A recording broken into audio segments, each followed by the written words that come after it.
Hey, welcome to our first news update stream thing. I'm Laura, Laura McGee. I'm the director with DREAMFEEL. I'm here joined by Eve. Hello, I'm Eve. I'm writer producer, co-writer producer. It's I don't know, flexible role. Tim down there. Hello, I'm Tim Sabo, the programmer here for DreamFeeld. And we all got lovely DREAMFEEL-y backgrounds. I think this is our key art that we had at one point, which is a scene from Ackle all weirdly colored. Eve, you're floating in space. Yeah, I have one of the astronaut backgrounds. I think this is a chapter image. Oh yeah, it is. Yeah, it's a chapter you can click on. And Tim, you're in some unused concept art. Yes, I just quickly chose something. That is nice. This one was supposed to be the walk after Cassio and Chance's fight in the house, and just Cassio walking along the moon was going to be reflected and stuff, but we went in a slightly different direction for the final result. Basically today, we're just gonna we want to do these monthly, maybe, if people like this, and if it goes well. So yeah, let us know if you enjoy this, and we'll basically just say what we've been up to the past month without NDA giving everything away. Because our game, we are working on a new game. It's going to be awesome. And we can talk about it in generalities, but we can't give too many specifics because we want to announce it and reveal it in one go. But at the same time, I think you'll enjoy following our process and seeing what we're up to. Today, I think though we should go back 12 months because it is 1 year since If5 came out, which is wild. Now 1 year and almost a week. It's true. This is our second attempt at recording this because we recorded on the anniversary day, except I forgot to record my own audio. So it was a one-sided conversation. It was just me and Eve. And thankfully, Tim can join us this time. Leah can't make it because she got her wisdom teeth out. So she is in agony. But the rest of us are here. And hopefully next time we'll be able to introduce some new people from the team as well, such as Adriel and Karen specifically, who are new 3D artists.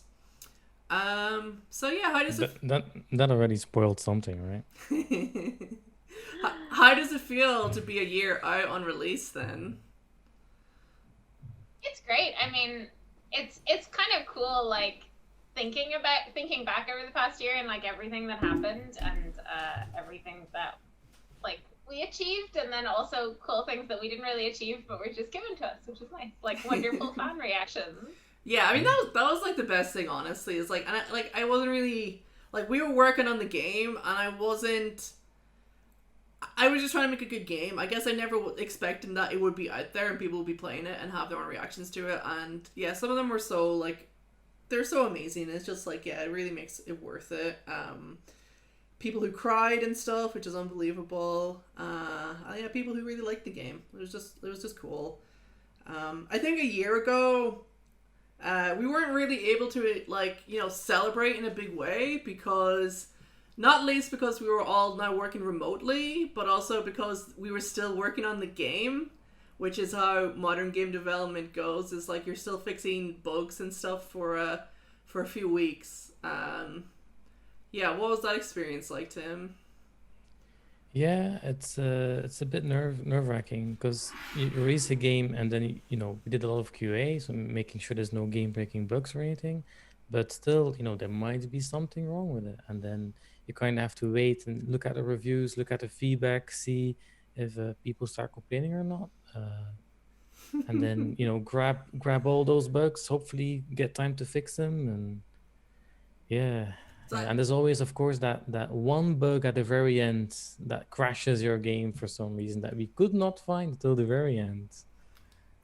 I like it. There. I see Eve is trying to fix her camera because she's currently being directed by David Lynch, but I like it. I think it's cool.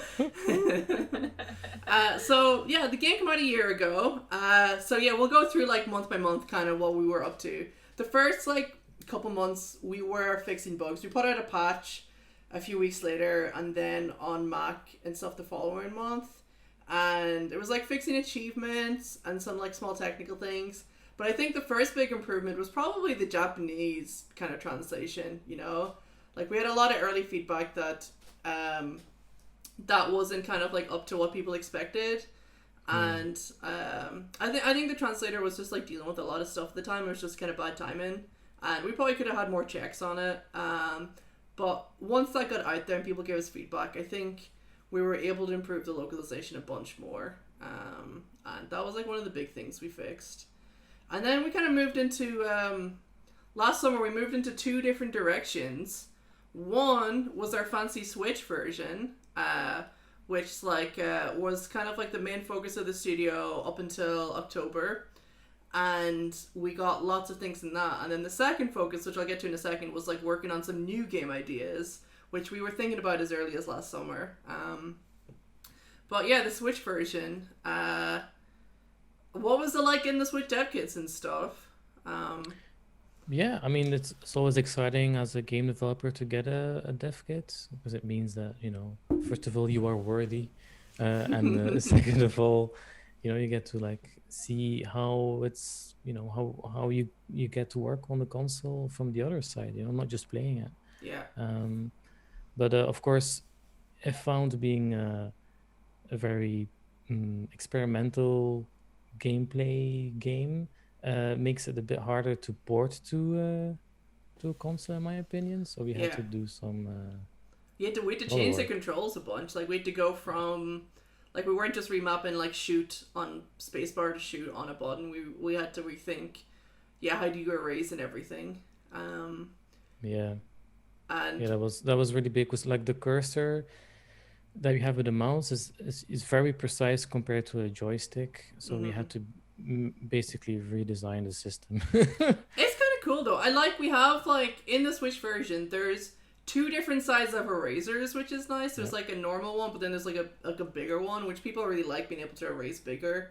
But then we also have like an auto erase button for when you're just like, I want to speed through this, which is technically in the PC version now as well if you press F, but it is kind of more like a secret like password that's 1 letter long, because there's nothing telling people. But yeah, the controls was a big thing with Switch. We also worked on, we improved like some of the levels and stuff, I think. Like we tweaked the writing here and there, added a few things. And we also worked on the art for a couple of the scenes, like particularly, I guess, Maggie on the cliff. We added in some more movie sections. Do you remember which ones those were, Eve? I guess the start of before the chipper scene, that section got redone to be a movie section, which was nice. We also, was that when we reworked the 2 books? Yeah, that was like a layer thing as well. The 2 books, we kind of like changed the graphical thing. So you were kind of like burning the background up. I think in retrospect, I wish we added movie to the books rather than that. But like maybe for the super special edition. But it still worked, you know. I think I wanted to add more movie sections in general. That's actually a good idea. We should have used that more. Yeah. The things you think about in retrospect, right? I mean, that's the thing about working on games. It is like the big challenge was like, okay, porting it to the Switch, making sure it ran okay, controls, and then all this other stuff is stuff that we were trying to sneak in while we were working on it, which was like not stuff you're technically supposed to do with a port, but we were like, we want to make it better. Yeah. So the ending was a big thing we tweaked a lot as well. Yeah. If you hear like banging, by the way, that's Eve's neighbors currently, so she's like muting, unmuting. Yes, they no notice that they were going to be doing this today. Thank you, neighbors. Very kind. It feels like whenever one of your neighbors stops working, another neighbor has to start. It's true, and I hate it. So we also worked on the ending because we felt the ending wasn't clear enough. Specifically, the thing we changed most was the diary scene before the credits, where originally you'd be like overwhelmed with lots of choices, but in this one we give you 2 specific ones, like one of Cassio waking up and one of Mac and Cassiopeia saying like bye or saying hello, whichever way it goes, and it kind of like simplified it, got people to the character creator quicker and to the credits, and then we pushed all of the rest of the interactive kind of like epilogue-y stuff to a bonus scene, which a lot of people miss, I think. I think we probably could have like triggered it automatically or something, but it's really nice, and you can get to play through all of them in one go, and we did loads of new art for that, actually. And there's some new art through the rest of it, so, this was a big focus of our work last year, was the Switch port, and also, like, all the normal, like, press stuff of doing interviews and, like, reviews and stuff. Like, we got a bunch of, like, Game of the Year nominations and, like, awards and things, which is just really cool. Yeah, like even like the Pegasus Awards, which are like French games industry. We're in like the Game Awards, so like Eve, I don't know, it was like 500,000 people watching that. That was wild. It was very surreal, but it was cool to see like such a strange, like queer LGBT experimental game up there. It's funny, I have a writing Discord that I'm on, and I hadn't told my friends that I was going to be on the Game Awards because I was feeling shy about it. And then they saw me on the screen, and one of them was like, Eve, what are you doing? So that was like a good experience, and then they were all extremely sweet. Yeah. Oh, that's really awesome. Nice. You also unionized last year, didn't you? Hell yeah. Because Eve, as well as working with DREAMFEEL, like you used to work with VOW, is that what they're called? Yeah, Voltage is the company, VOW is the union that came out of it. Yeah, that was awesome. That was a huge achievement. Yeah, that was a huge achievement. Really Ireland is moving towards, like, I think, like, Immer is going to be, like, everyone's, like, involved, like, all the companies sign up to it and all your employees, but as well as Immer, which is, like, the group for representing studios in Ireland, we also have Game Workers Unite in Ireland, which is cool. And, yeah, I know they're probably talking to each other, but yeah, it's definitely getting better. And yeah, you guys, like, there's a lot of like marginalized writers on that team who just weren't getting the respect that they deserve for like creating like the content that people cared about, so I'm glad like there was like some victories in that, though obviously it's like an ongoing thing always. Yes. Now you're unions. So yeah, Aaaaaand was our big thing last year, and we got the game out there. Loads of like nice like feedback from everyone, which is really cool. I have like a bunch of reviews I'm looking at here, and I would like really like taken by surprise, and it's just nice when you make like a personal and experimental and strange thing and like it works. But the next question is, like, as soon as you finish something, people are always like, yeah, and what's next? And I think, like, for me, like, the best thing of Aaaaaand was, like, the team we had built by the end of it, and it was really just rolling into working on a new game. So we've been busy with that. Again, I can't give too many details, but last summer we basically started pitching 2 different ideas, and we developed a prototype for a third, which was really cool. That prototype was too similar to Aaaaaand, so we didn't kind of want to pursue it at the time, and we wanted to do something like very, very different. So we're now working on something very, very different. It's a 3D game, which is not something that we've done on this scale before. And yeah, how's it going, Eve? Yeah, it's going great. I mean, it's been really exciting. Like, the whole, I think with any game, and this is true of Aaaaaand and it's true of the current project, there's a whole period of, like, experimentation and testing things out, and, like, getting to kind of closer to the end of that phase and being like, we have a direction now, and, like, it's really exciting. So, yeah, it feels really good. So like in the summer, we basically had like very high level ideas. We had concept art, we had like pitches. This is like how the game will play.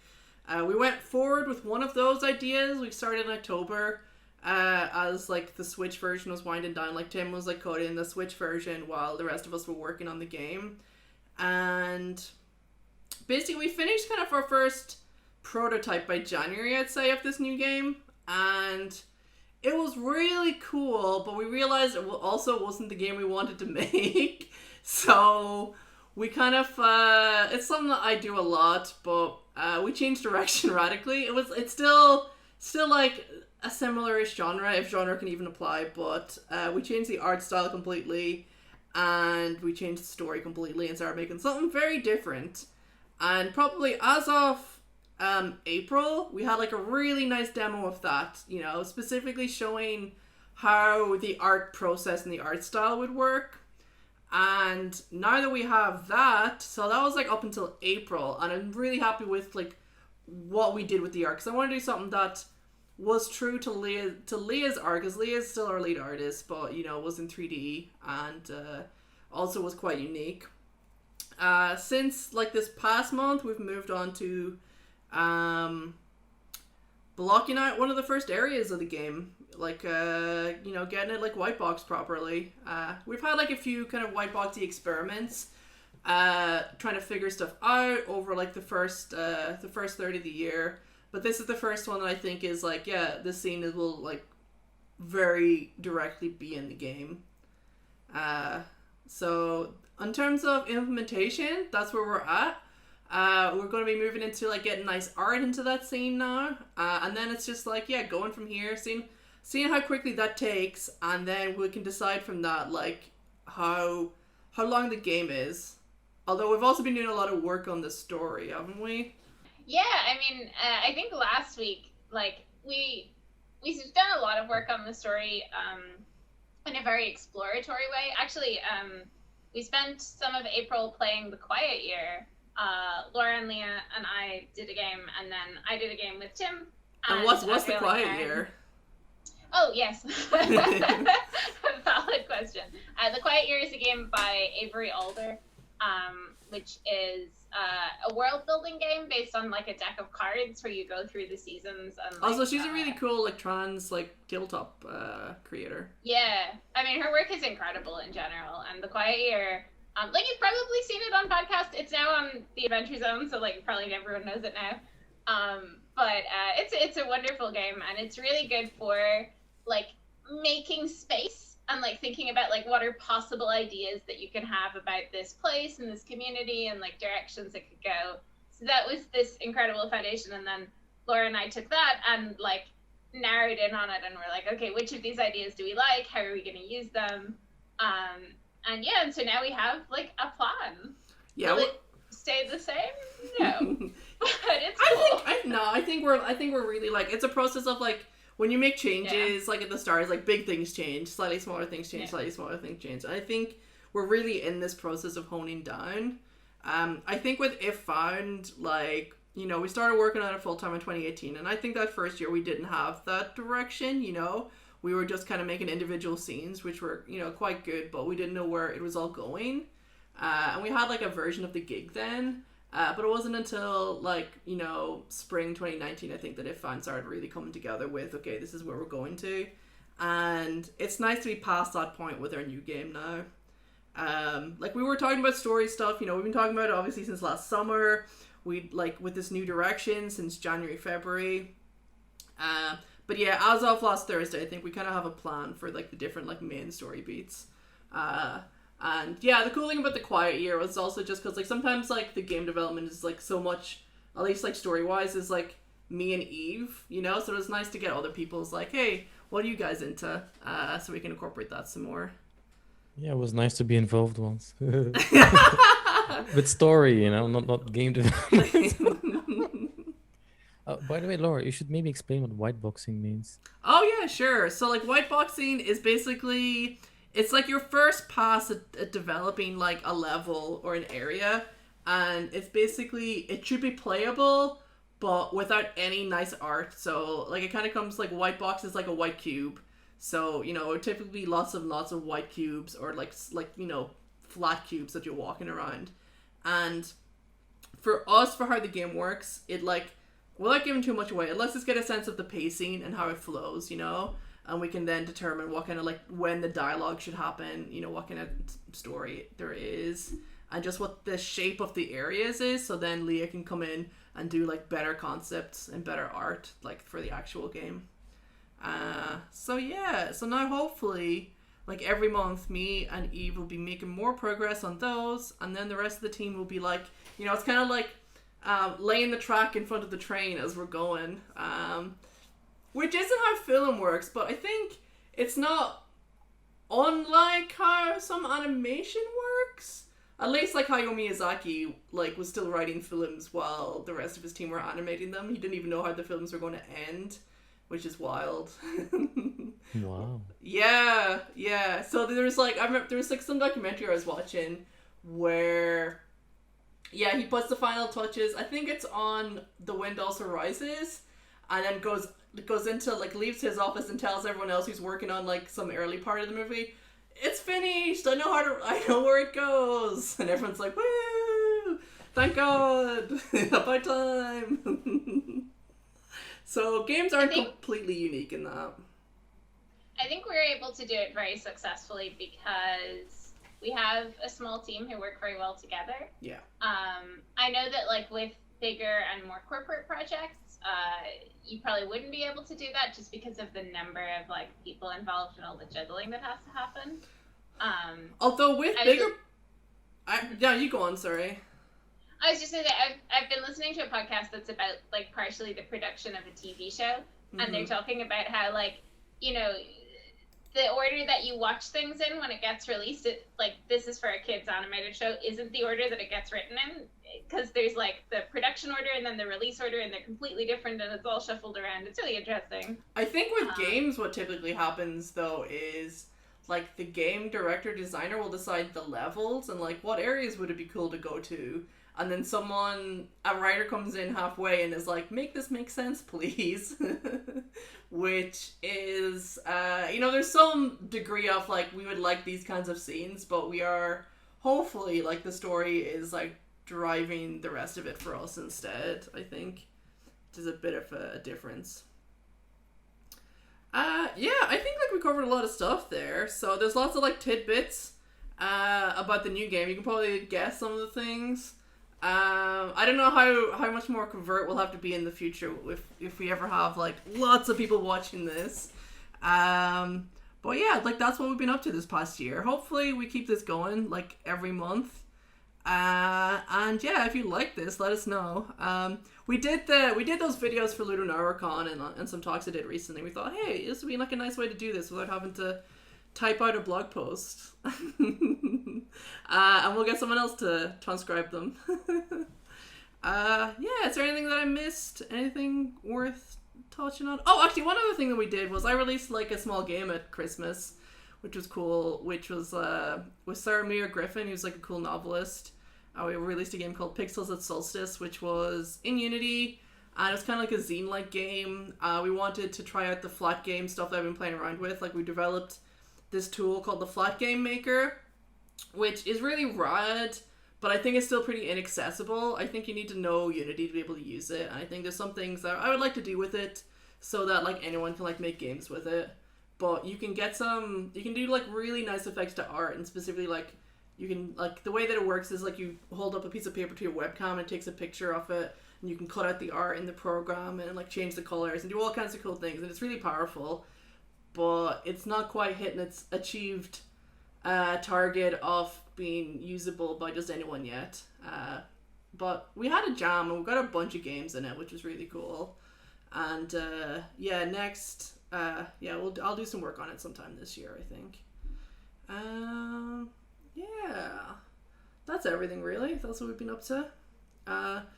We might run a poll before the next one of these, so we have something else to talk about. And we might in the future like have some more just like chill chats about anything interesting we've been like playing or watching or reading. We were talking about Brandon Sanderson in the last one and earlier today, because this whole format was inspired by like his weekly updates on YouTube, which are like wild. He's like a really cool fantasy author that I've recently become obsessed with. And Tim, it turns out, had read ages ago, and I had no idea. I've been talking to Eve about him for the last like 4 months. I won't shut up. Cool. Thanks for watching. I'm Laura signing out. Like and subscribe. Yeah, come back next month. We'll do it again. Yeah, and you can like find all their stuff on DREAMFEEL. Thanks to Alex, Alexander Days. I'm probably going to edit this video and put it out there. And yeah, thanks to you for watching it. If you find this interesting, let us know. Bye. Bye, guys.